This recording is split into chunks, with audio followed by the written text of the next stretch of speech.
Shalom, selamat pagi Bapak Ibu Saudara yang dikasihi oleh Tuhan Yesus Kristus. Selamat berjumpa kembali dalam Sarapan Rohani Galangning yang Abian Base pada hari ini, hari Selasa 3 Oktober 2023. Saya berharap kita semua ada dalam keadaan baik, ada di dalam penyertaan Tuhan. Sebelum kita akan bersama-sama melanjutkan kembali apa yang menjadi tugas dan tanggung jawab kita yang Tuhan sudah percayakan kepada setiap kita, mari kita bersama-sama hendak mendasarinya dengan membaca dan merenungkan firman Tuhan yang akan menjadi kekuatan kita melangkah pada hari ini. Namun sebelumnya, mari kita bersama-sama berdoa, kita mohon pertolongan Roh Kudus. Mari kita berdoa. Segala puji, hormat, syukur, dan kemuliaan kami naikkan kepadamu ya Allah Bapa di sorga. Bapa di dalam Tuhan kami Yesus Kristus, Bapa yang setia mengasihi kehidupan kami. Terima kasih Bapa jika kami boleh ada pada hari ini sebagaimana kami ada. Sungguh semua itu bukan karena kuat gagah kami, tetapi semuanya karena kasih dan kemurahan Tuhan yang Engkau nyatakan bagi kami. Terima kasih Bapa di surga, kami hendak melanjutkan kembali apa yang menjadi tugas dan tanggung jawab kami yang Tuhan sudah percayakan kepada kami. Namun sebelumnya Tuhan, kami rindu mendasarinya dengan membaca dan merenungkan firman Tuhan yang akan menjadi kekuatan bagi kami untuk kami dapat melangkah sepanjang hari ini. Terima kasih Bapa di surga, kiranya Roh Kudus-Mu akan menguasai setiap kami, sehingga firman-Mu boleh kami pahami, lalu kami lakukan di dalam kehidupan kami. Terima kasih Bapa di surga, berfirmanlah kepada kami, karena kami siap untuk mendengarkannya. Di dalam nama Tuhan kami Yesus Kristus, kami berdoa dan mengucap syukur kepada Bapa di surga. Haleluya. Amin. Bapak Ibu Saudara yang dikasihi oleh Tuhan Yesus Kristus, firman Tuhan tersedia bagi kita pada hari ini terambil dari dua bacaan, yaitu Mazmur 16 ayat 1 dan Matius 6 ayat 13. Saya akan membacakannya bagi kita semua. Mazmur 16 ayat 1. Jagalah aku ya Allah, sebab padamu aku berlindung. Matius 6 ayat 13, janganlah membawa kami ke dalam pencobaan. Yang menjadi judul renungan kita pada hari ini adalah Allah perlindungan kita.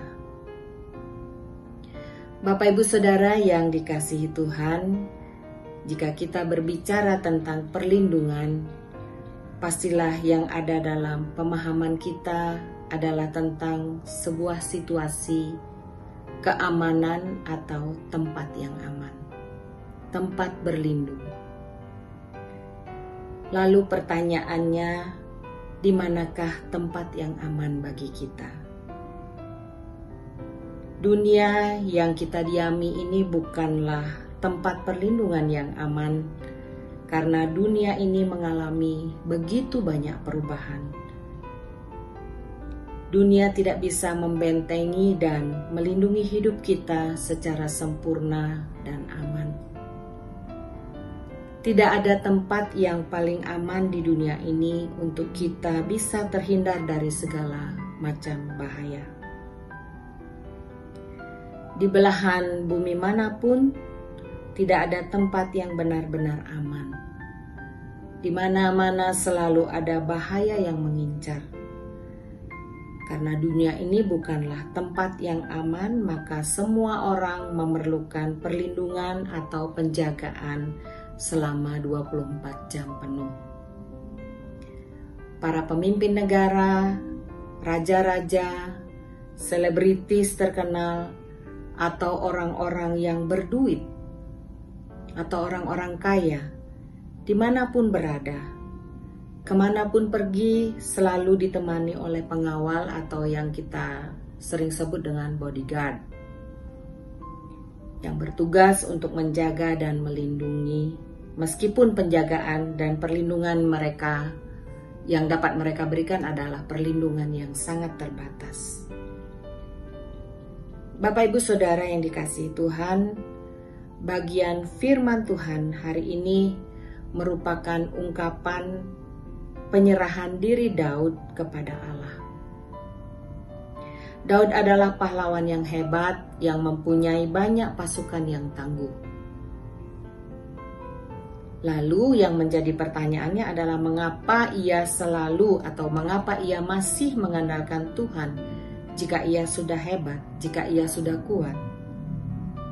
Dia seorang raja, pasukannya sangat banyak dan tangguh pula. Disinilah kita bisa melihat bedanya Daud, bahwa di luar Tuhan ia tidak dapat berbuat apa-apa. Dan disinilah kita melihat letak kekuatan Daud. Hal ini sangat jelas ketika ia berkata, "Jagalah aku ya Allah, sebab padamu aku berlindung." Meskipun Daud dan pasukannya sudah sangat kuat, namun Daud masih mengandalkan Tuhan di luar batas kemampuannya.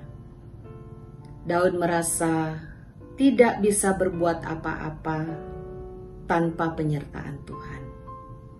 Ia merasa lemah dalam peperangan tanpa Tuhan.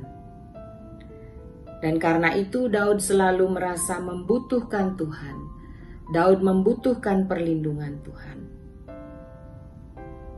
Daud memiliki segalanya, tetapi ia merasa hidupnya belumlah lengkap tanpa kehadiran Tuhan.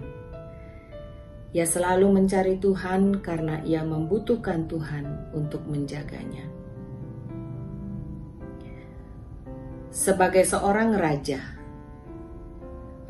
atas Israel, tentunya Daud memiliki banyak pengawal yang berjaga-jaga. Namun Daud tidak menggantungkan keselamatan jiwanya pada penjagaan manusia, kepada penjaganya. Daud mengatakan, orang ini memegahkan kereta dan orang itu memegahkan kuda. Tetapi kita bermegah dalam nama Tuhan Allah kita. Mereka rebah dan jatuh, tetapi kita bangun, berdiri, dan tetap tegak. Tuhan adalah satu-satunya tempat perlindungan yang aman. Sesungguhnya tidak terlelap dan tidak tertidur penjaga Israel. Daud sangat percaya bahwa tidak sedetik pun Tuhan lengah menjaga dirinya. Bahkan Tuhan menjaga dia bagaikan biji matanya sendiri. Inilah doa Daud.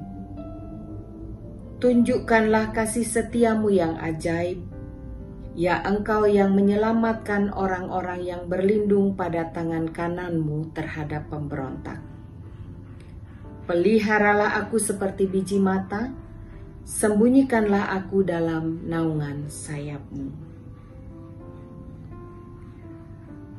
Bapak Ibu yang dikasihi Tuhan, melihat dan mendengar berita-berita yang mengejutkan setiap hari, sangatlah wajar jika semua orang menjadi was-was.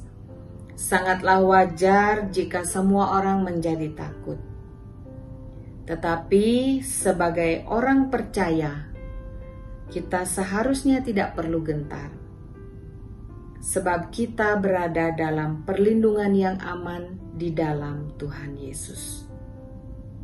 Oleh sebab itu, janganlah ragu-ragu untuk menyerahkan seluruh keberadaan hidup kita kepada Tuhan. Janganlah kita berharap kepada siapapun, kepada manusia, dan kepada apapun, karena hanya Tuhanlah tempat perlindungan yang aman dan terbaik, dan itu sudah cukup bagi kita. Engkaulah Tuhanku, tidak ada yang baik bagiku selain Engkau. Karena itu datanglah kepada Tuhan, sebab Dialah tempat perlindungan yang kokoh dan yang kuat bagi kita. Amin. Mari kita berdoa. Bapa, kami mengucap syukur untuk firman-Mu yang boleh menyapa kami pada pagi hari ini. Kiranya firman Tuhan yang sudah kami dengar dan renungkan bersama menjadikan kekuatan bagi kami untuk kami dapat melangkah sepanjang hari ini di dalam kekuatan firman-Mu. Biarlah Tuhan, kemanapun kami pergi, dimanapun kami berada, firman-Mu akan selalu menjadi pedoman bagi hidup kami, sehingga sukacita, damai sejahtera, anugerah dari Tuhan selalu melimpah di dalam kehidupan kami. Terima kasih Bapa di surga, kami teringat akan saudara-saudara kami yang menderita sakit. Tuhan kiranya akan mengulurkan tangan pengasihan-Mu bagi mereka, menjamah dan menyembuhkan mereka, sehingga dengan tubuh yang sehat mereka akan bangkit kembali memuji dan memuliakan nama Tuhan dan menyaksikan kebaikan Tuhan di dalam kehidupan mereka. Terima kasih Bapa di surga, kami mau menyerahkan seluruh kehidupan kami hari ini di dalam pertolongan Allah Bapa, Putra dan Roh Kudus. Amin. Bapak Ibu Saudara, selamat beraktivitas bagi kita semua. Tuhan Yesus memberkati. Shalom.